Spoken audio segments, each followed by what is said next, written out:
Dr. Axell and Miss White sat across from each other in a serene corner of the café overlooking Edinburgh Castle. The light chatter of other patrons faded into the background as Miss White leaned forward, intrigued by the topic Dr. Axell had introduced. "Have you studied ego development model?" Dr. Axell began, his tone carrying a blend of curiosity and enthusiasm. "Imagine you are a sculptor. You work with a block of stone. You carefully chisel away at it.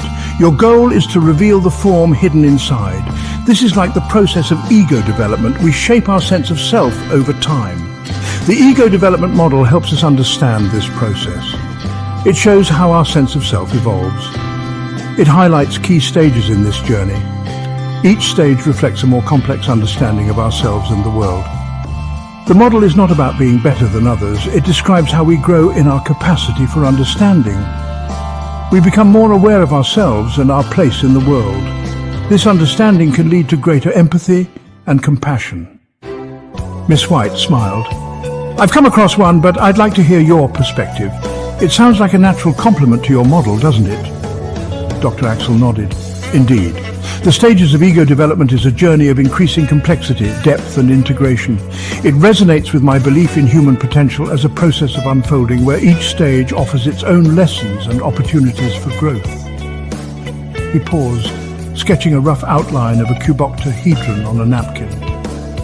In the model, the stages from 1 to 9 parallel the transformation we experience as we develop not just cognitively but emotionally and wholly as a human being.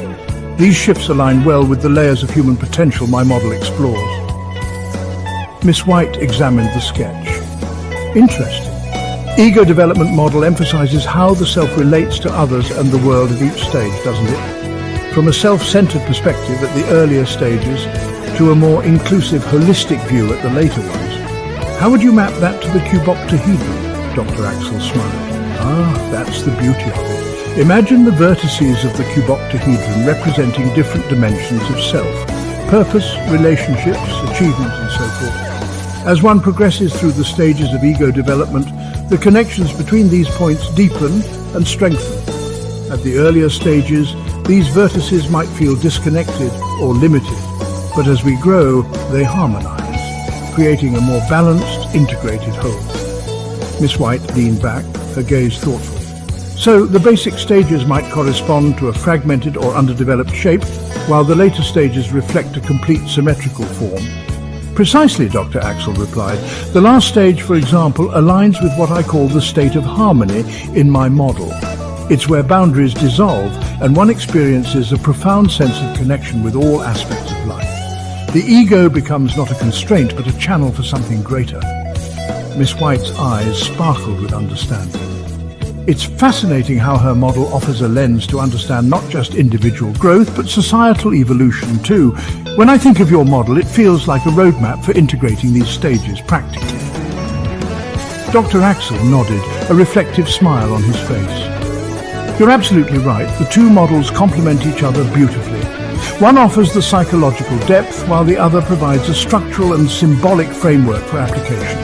Together, they highlight the interplay between inner transformation and outer expression." The model outlines several stages of development. Each stage builds on the one before.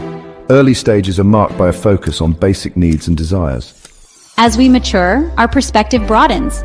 We begin to consider the needs of others. We develop a stronger sense of empathy.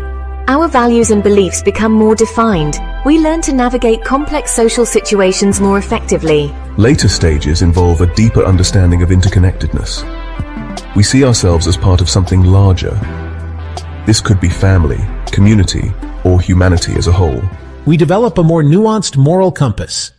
The model emphasizes our relationships. It shows how our understanding of self is connected to our understanding of others.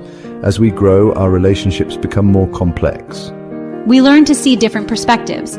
We develop the capacity for deeper, more meaningful connections. This growth is not always easy. It requires us to confront our limitations. The model highlights the importance of self-awareness. By understanding our own stage of development, we can better navigate relationships. We can approach challenges with greater empathy and understanding.